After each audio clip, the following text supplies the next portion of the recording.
Sambungan kepada video tutorial sebelum ni, kita dah buat cuboid on point, on curve. Okay, sekarang macam mana kalau kita nak buat cuboid yang sama pada curve yang sama tetapi point yang berbeza. Untuk itu kita akan create satu point baru. Okay. Kita akan masuk balik define inward object, input geometrical set, and then kita dalam generative shape design workbench. So dekat sini kita akan create point yang baru pada curve yang sama. Okay, tekan kedudukan point yang baru di sini. Alright, so boleh ke kita copy cuboid solid yang kita dah buat sebelum ni, tetapi kita nak paste pada point yang baru. Alright, kita try copy, and then kita nak cuba paste di atas point yang baru ni. Okay, tak boleh So ada satu cara lagi macam mana Katia boleh buat seolah-olah copy solid yang dah siap. Okay, untuk itu kita akan gunakan satu function di dalam part design workbench. Kalau kita pergi pada insert menu, di bawah sini kita ada knowledge templates, and then dekat sini kita ada nama power copy. Alright, so kita klik pada power copy tersebut. Okay, di sini kita boleh letakkan nama. Katakan di sini saya letak cuboid copy. Okay, klik pada mana-mana ruang kosong di bahagian bawah. Okay, nampak dia dah tukar nama cuboid copy. So sekarang ni apa yang kita nak copy adalah solid cuboid ni. Okay, kita klik pada pad 1. So dekat sini selected components ataupun komponen yang kita nak copy nanti akan diletakkan di sini. Okay, input kepada selected components akan diletakkan di bahagian kanan. Okay, so di sini bermaksud untuk membolehkan Katia copy and paste pad 1, Katia memerlukan input daripada sketch 2. Okay, sketch 2 ni pula kita juga boleh letakkan dia sebagai salah satu komponen yang akan di copy nanti. Klik pada sketch 2, dia akan letakkan sketch 2 ni ke sebelah kiri. Okay, so input kepada sketch 2, apa yang diperlukan untuk membuat sketch 2 adalah dua benda ni, point 1 dan plane 1. Right? So kita juga boleh letakkan plane 1 ni ke bahagian kiri. Okay, so sekarang kita cuma tinggal point 1 dan sketch 1. Okay, point 1 ni adalah input point kita di sini, dan sketch 1 ni adalah curve reference yang kita ada di sini. Okay, so kita biarkan point 1 dan sketch 1 sebagai input komponen kita. Kita pergi kepada tab yang kedua, input tab. Okay, di sini kita boleh rename kita punya point 1 ni kepada sebagai contoh input point.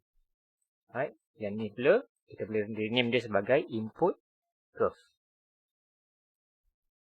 Okay, so sekarang kita try klik OK, and then dekat sini boleh nampak dekat specification tree dah ada satu branch yang baru dipanggil power copy, dan di bawah power copy kita ada cuboid copy.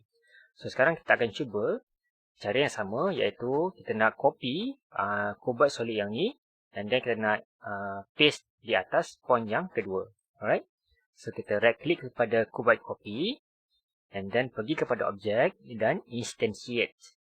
Okay, instantiate. So dekat sini apa yang kita akan nampak adalah satu dialog box yang meminta kita untuk masukkan input point dan input curve. Okay, pertama sekali input point, kita klik pada point yang kedua yang kita create, and then input curve adalah curve ini. Okay, so kita akan klik OK. Okay, boleh nampak dekat sini kita dah ada satu cuboid lagi pada point yang kedua. Alright, so kita dah ada dua cuboid, and then kita tengok dekat sini, sekiranya kita mengubah parameter length cuboid daripada 150 ke 50 sebagai contoh, kita lihat efek ataupun kesan daripada perubahan parameter length cuboid ni hanya terhasil kepada cuboid yang pertama, tetapi tidak kepada cuboid yang kedua. Alright, macam mana kita nak control cuboid yang kedua? Sebab apa? Cuboid yang kedua ni belum ada parameter yang terhasil di specification tree. Okay, untuk itu kita akan delete balik pad yang kedua ni. Okay, ini pun kita akan delete. Alright, okay, so sama juga dengan plane yang ini, cuma kita akan kekalkan point nombor 4 tu sebab kita masih akan menggunakan point ini sebagai input point kita yang seterusnya nanti. Okay. Sekarang ini kita akan double klik semula kepada cobalt copy. Okay, di sini dia akan buka balik power copy definition, and dalam selected components kita akan pilih 3 parameter yang kita gunakan untuk membuat cobalt yang pertama tadi.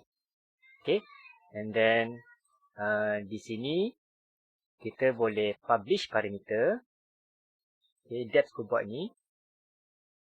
Then length cobalt. Dan width cobalt. Okay. So kita dah ada 3 parameter yang kita dah export ataupun kita dah publish. So di sini kita ada depth cobalt copy. Kita boleh rename dia. And then ini pun sama. Kita akan copy dan paste. Okay, di sini. Kita ada 3 parameter untuk power copy. Alright, width cobalt copy, length cobalt copy dan depth cobalt copy. Okay, so bila kita klik on OK, and then kita cuba instantiate semula power copy yang kita dah buat tadi. Okay, instantiate. Okay, kita select kembali benda yang sama, point dan curve.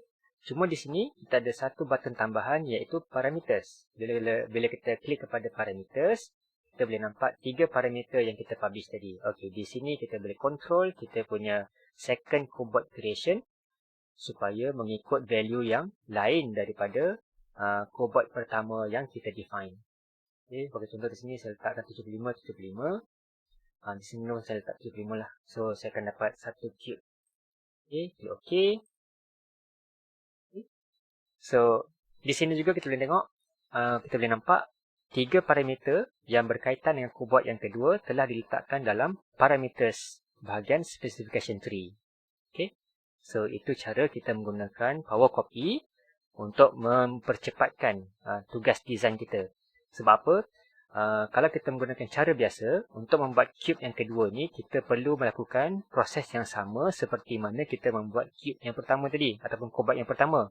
Kita perlu ada point, kita perlu ada plane, kita perlu sketch satu square di atas plane yang baru ni, dan kita perlu pad. Kita memerlukan, untuk membuatkan satu cube ni, kita memerlukan beberapa proses, iaitu proses pertama, kita create point. Proses kedua, kita create plane. Proses yang ketiga, kita create sketch atas plane. And then, proses yang terakhir, kita kena pad menggunakan sketch yang baru kita buat tadi. So, keseluruhan ada 4 proses. Tetapi melalui power copy, cuma satu function dapat menghasilkan cube yang kita perlukan. Okey, itu saja. Jumpa di lain kali.